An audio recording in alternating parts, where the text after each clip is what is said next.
تو مجھے میرے وہاں ایک دوست ہیں مکرم سیفی صاحب، انہوں نے مجھے شہاب بھائی کا نمبر دیا، وہ نوجوان جو پیدل آ رہا ہے مکہ مکرمہ کے لیے جا رہا ہے کیرلا سے مکہ مکرمہ، تو میں نے ان کو فون کیا تو وہ راستے میں تھے، تو ان کے ایک دوست نے فون اٹھایا تو انہوں نے کہا نماز کا وقت ہے، کسی ہوٹل میں رکے ہوئے ہیں، تو میں نے انہیں دعوت دی کہ پنجاب سے گزریں، آپ کا ہر قدم کے اوپر انشاءاللہ تعالی استقبال ہوگا اس زمین کے اوپر، تو شاید آنے والے دنوں میں وہ ہم لوگوں کے درمیان سے گزریں گے۔ لیکن میں یوٹیوب پہ دیکھا کہ کئی مولویوں نے 2-3 باتیں کی، جی پیدل نہیں جانا چاہیے، یہ نہیں کرنا چاہیے۔ جو گھر سے مسجد تک نہیں جا سکتے وہ یہ بتا رہے ہیں کہ یہ نوجوان بیت اللہ تک جائے گا کہ نہیں جائے گا۔ مزے کی بات تو یہ ہے، جو اپنے گھر سے مسجد تک پیدل نہیں جا سکتے، جنہوں نے کچھ خود فن نہ کیا ہو، کوئی خود خدمت نہ انجام دی ہو۔ ہم نے تو جس دن پہلے دن سنا کہ ایک نوجوان کیرلا سے مکہ مکرمہ پیدل جائے گا، تو اسی دن سے روزانہ دعاؤں کا اہتمام ہے، کیونکہ وہ صرف بیت اللہ کی طرف نہیں جا رہا، اس کے ہر ایک قدم پر مسلمانوں کے جذبات اس کے ساتھ ہیں، لوگوں کی دعائیں اس کے ساتھ ہیں، لاکھوں کروڑوں ماؤں کا سہارا اس کے ساتھ ہے، اللہ کی رحمتیں اس پر برس رہی ہیں۔ اور خود محمد الرسول اللہ نے فرمایا کہ اگر مکہ مکرمہ سے کوئی پیدل حج کرتا ہے، ایک قدم کے اوپر 700 حرم کی نیکیاں اس بندے کو عطا کی جائیں گی۔ تم سے تو فتویٰ پوچھا ہی نہیں ہے جو فتویٰ دینے کے لیے تیار بیٹھے ہو۔ کتنے ائمہ ہیں، اٹھاؤ امام احمد بن حنبل رحمۃ اللہ علیہ کو، امام ابن تیمیہ کو، امام ابو حنیفہ کو، سیدنا حسن رضی اللہ تعالیٰ عنہ کو، کتنے بڑے بڑے لوگ ہیں جنہوں نے ساری زندگی بیت اللہ کا حج پیدل کیا۔ کتنی جماعتیں ہیں روز پیدل سفر کر رہی ہیں پوری دنیا کے اندر۔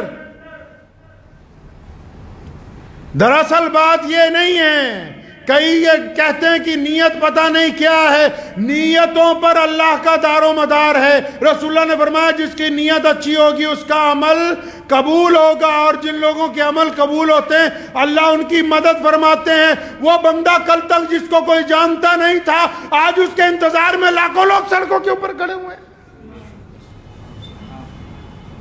صرف مسلمان ہی نہیں، اس ملک کے تمام لوگ، کیونکہ لوگ یہ سمجھتے ہیں اس بات کو اچھی طرح کہ جو بندہ اتنی دور سفر پہ اپنے رب کے گھر کی طرف پیدل جا رہا ہے، اس کے اندر اللہ تبارک و تعالیٰ نے ایمان کی دولت رکھی ہے۔ یہ اتنے عاشقان رسول اس لیے نکلے کیونکہ علامہ نے کہا نا کہ کی محمد سے وفا تو نے، کی محمد سے وفا تو نے تو ہم تیرے ہیں، یہ جہاں چیز ہے کیا، لوح و قلم تیرے۔ جب بندہ اللہ کی طرف چلتا ہے تو کائنات کی ہر شے اس کی مدد کے لیے تیار ہو جاتی ہے۔ مبارکباد دینے کی بجائے ایک دو لوگوں نے، ایک صاحب کی میں مختصر سی بات سن رہا تھا تو وہ فرما رہے تھے کہ میں یہ فتویٰ دے رہا ہوں، میں یہ کر رہا ہوں، میں وہ کر رہا ہوں، تو مجھے بڑی حیرانی ہوئی۔ میں کہا اگر یہ واقعی بہت اچھا فتویٰ دینے والے ہیں، اگر ان میں واقعی اسلام کا درد ہے اور یہ اس بات کو سمجھتے ہیں کہ کون سا عمل اسلام میں نیا ہے کون سا پرانا ہے، اگر ان کے واقعی سینے کے اندر ایک دھڑکتا ہوا دل ہے، اگر واقعی ان کے اندر جذبات ہیں، اگر واقعی یہ کوئی زندہ دل مولوی ہے، اگر واقعی اس مفتی کے قلم میں بصیرت ہے، اس میں طاقت ہے، تو جب کسی کا گھر گرایا جاتا ہے اس وقت اس کا فتویٰ کیوں نہیں چلتا؟ جب کسی کو ناجائز قید میں ڈال دیا جاتا ہے اس وقت اس کی زبان کیوں نہیں کھلتی؟ یہ صرف مسلمانوں کو پریشان کرنے کے لیے، مسلمانوں کو تکلیف پہنچانے کے لیے ان کا قلم چلتا ہے۔ ہاں اگر ان کا قلم اس وقت چلا ہوتا تو آج اس قلم کے آگے ہم سر خمے تسلیم کر دیتے، لیکن پتہ یہ لگا کہ ان کو حسد کی بیماری لگ گئی، حسد کی بیماری لگ گئی۔ حسد کا کوئی علاج نہیں ہے دنیا میں۔ جو خود کچھ نہیں کر سکتے، یاد رکھیے گا زندگی میں آپ سب لوگ، ہر نوجوان اس بات کو یاد رکھے، ہر بیٹی، ہر بڑا، ہر چھوٹا اس بات کو یاد رکھیں، کیونکہ کئی لوگ ہر جگہ کچھ نہ کچھ لوگ ہوتے ہیں جو کسی نہ کسی کو پریشان کرتے ہیں، چاہے تعلیم میں، چاہے گھر میں، چاہے کاروبار میں، کوئی نہ کوئی لوگوں کا عادت ہوتی سارا دن فون کر کے، اچھا فلاں بندہ تیرے بارے میں یہ بات کہہ رہا تھا، فلاں بندہ تیرے بارے میں یہ بات کہہ رہا تھا۔ یاد رکھو، دل کی تختی پر لکھ کے لے جاؤ، جو خود کچھ نہیں کر سکتے وہ صرف تنقید کرتے ہیں، اور جو تنقید کرتے ہیں وہ اس بات کو مانتے ہیں کہ آپ ان سے آگے بڑھ گئے، یہ اس بات کو تسلیم کرتے ہیں۔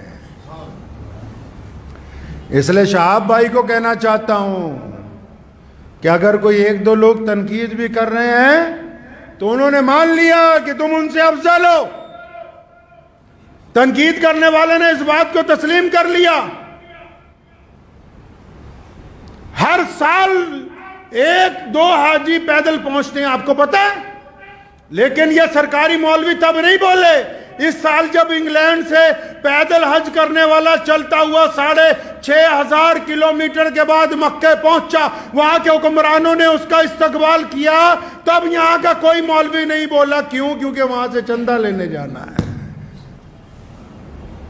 پچھلے سال رشیا سے، کوہ قفقاز سے ہمارا ایک بہادر بھائی 13,500 کلومیٹر کا سفر کر کے بیت اللہ کے حج کے لیے پیدل گیا۔ یہ پہلی بار نہیں ایسا ہو رہا ہے۔ ابھی پوری دنیا کے سارے ملکوں میں سے ایک نوجوان اکیلا موٹر سائیکل کی سواری کر کے اس حج کے اندر شامل ہوا ہے۔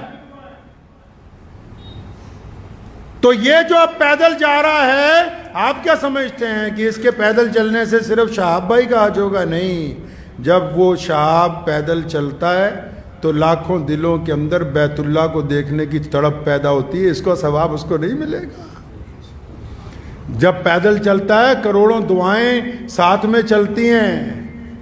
جب بیت اللہ کی طرف قدم بڑھتے ہیں نا، یہ ایسے ہی نہیں بڑھتے۔ تو کسی نے کیا خوب کہا، بس یہ شعر ان کی نظر کرنے چاہتا ہوں کہ قوت عشق سے ہر پست کو بالا کر دے۔ یہ بندہ ایسے نہیں چلتا، کوئی ہو چاہے۔ یہ محمد الرسول اللہ کا عشق ہے یار۔ یہ حضور نبی علیہ السلام کی رحمتیں ہیں جو ظاہر ہو رہی ہیں۔ کہا نا کسی نے کیا خوب کہ قوت عشق سے ہر پست کو بالا کر دے، دہر میں عشق محمد سے اجالا کر دے۔ وآخر دعوانا ان الحمدللہ رب العالمین۔